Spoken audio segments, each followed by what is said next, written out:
जी तो स्टूडेंट्स ये हमारे पास सर्किट है लर्निंग असेसमेंट नंबर 29 का, जिसमें वो हमें कहता है कि आपने मुझे वी ए वोल्टेज निकाल के देनी है। जैसा कि ये साफ नज़र आ रहा है, ये एक लूप है, केवीएल इसमें लगने वाला है। तो हम सबसे पहले मैंने आपको बोला हुआ जब भी केवीएल लगाना हो तो आपने करंट की डायरेक्शन कौन सी चूज़ करनी है, क्लॉकवाइज।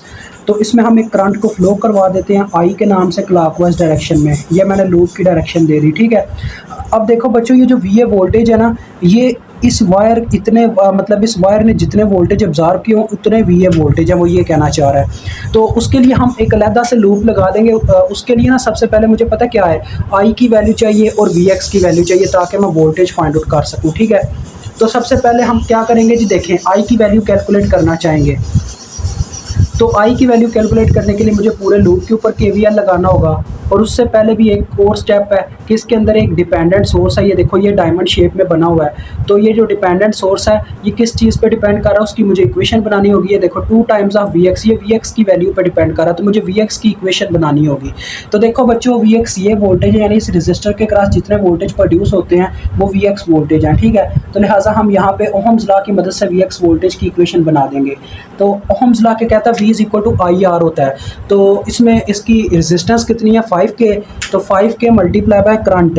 तो करंट के साथ वो वाला साइन आएगा जो करंट जिस पोल में इसके एंटर करेगी। तो देखो करंट अपनी डायरेक्शन के मुताबिक इसके पॉजिटिव पोल में एंटर करती है, तो लिहाजा प्लस आई आ जाएगा, ठीक है। तो ये इक्वेशन आगे डिपेंडेंट सोर्स के लिए। अब हम अप्लाई कर सकते हैं इजीली केवीएल, ठीक है।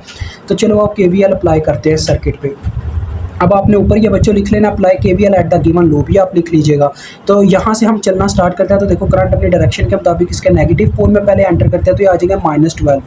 हमने बच्चों हर चीज़ के वोल्टेज लिखने हैं। केवीएल का मतलब ही होता है किरचॉफ वोल्टेज लॉ। हमने हर एक चीज़ के वोल्टेज लिखने होते हैं। अगर किसी रजिस्टर के आपको वोल्टेज नहीं पता तो अगर क्लॉकवाइज डायरेक्शन में चल रहे हो तो आपने हमेशा उसके वोल्टेज प्लस में लिखने होते हैं, ठीक है, ओहम्स लॉ लगा के। ये देखो इस तरह से, जैसे ये 5K आई लिखा ना, वैसे ही 10K की बात करूँ तो 10K के क्या वोल्टेज होंगे, 10K resistance multiply by current करेंगे तो वी मिल जाएगा, यानी कि 10K आई आ जाएगा।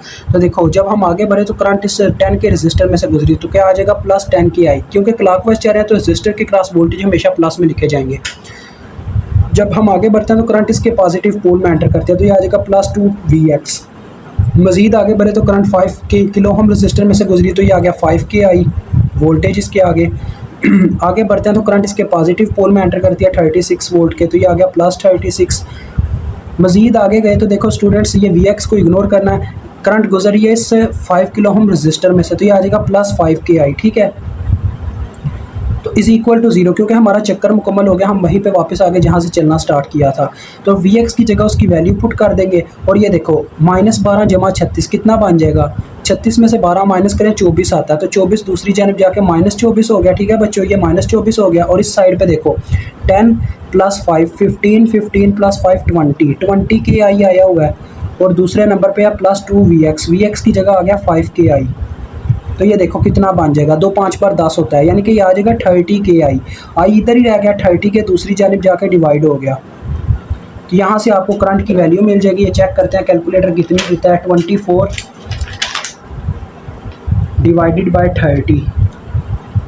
तो ये आ रहा है मेरे पास -0.8 मिली एम्पेयर, ठीक है बच्चों। ये मेरे पास वैल्यू आ गई है करंट की। अब मैं आपको VA कैलकुलेट करके दिखाता हूँ। ये देखो VA कैसे कैलकुलेट करने हैं, देखिएगा ज़रा।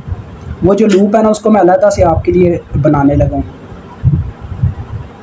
ये डायमंड इतना अच्छा नहीं बना, लेकिन काबिल लायक गुजारे लायक है, ठीक है। ये आगे रेजिस्टेंस और ये नीचे इस तरह से ये जो आपका लगा हुआ ना वोल्टेज सोर्स, उसको आप सर्कल की फॉर्म में रख लो, यानी कि जैसे आपका ये सोर्स होता है आम वोल्टेज सोर्स, इस तरह से ना इसको मैं बना दूंगा आपको समझाने के लिए। ये आपका रफ अमल है, प्लस माइनस जैसे जैसे उनके साइन है वैसे ही लगाने हैं। ये VA और ये रजिस्टर है 5 किलो ओम का, और करंट की डायरेक्शन भी इसमें वही होगी और करंट भी वही होगी आई, ठीक है। अब आप इजीली इससे क्या कर सकते हो, केवीएल अप्लाई करके इसकी इक्वेशन लिख सकते हो। लेकिन आपको अगर कहीं सोल्यूशन लेने जाओगे ना तो सोल्यूशन में आपको डायरेक्ट इक्वेशन लिखवाई जाएगी, जिससे आपको समझ को नहीं आनी, ठीक है। तो केवीएल लगाते हैं। देखो बच्चों यहाँ से हमने चलना स्टार्ट किया, करंट इसके नेगेटिव पोल में एंटर करके जा रही है, तो आ जाएगा -VA। जब हम आगे बढ़े तो करंट इसके पॉजिटिव पोल में एंटर करती है और इसकी वैल्यू क्या थी, 2 VX। तो ये आ गया +2 VX। मजीद आगे बढ़े तो करंट 5 किलो हम रजिस्टर में से गुजरी, जिसका आ जाएगा वोल्टेज 5K आई, ठीक है। केवीएल ये अप्लाई किया इज़ इक्वल टू 0। इस पे लिखने की ज़रूरत नहीं है अप्लाई केवीएल, क्योंकि ये आपके माइंड का सारा इक्वेशन लिखने का तरीका है, ठीक है। तो देखो अब मैं वी ए की वैल्यू कैलकुलेट करना चाहता हूँ। वी ए दूसरी जानिब चले गए, प्लस वी ए हो गया और इस साइड पे आ गया 2Vx into 5KI। We x की मैंने वैल्यू पुट की 2 इंटू 5KI प्लस 5KI। तो ये कितना होगा देखो, 10 जमा 5 15KI आ गया। आई की वैल्यू पुट कर देते हैं। नेक्स्ट तो देखो वी ए हमारे पास आ जाएगा 15K इंटू आई की वैल्यू जो कि -0.8 मिली है। तो देखते हैं कितना बनता है वी ए वोल्टेज का वैल्यू। तो ये आ रहा है स्टूडेंट 12 वोल्ट के बराबर आ रहे हैं हमारे वी ए। तो यही आंसर है, मुझे उम्मीद है आपको समझ आ गई होगी।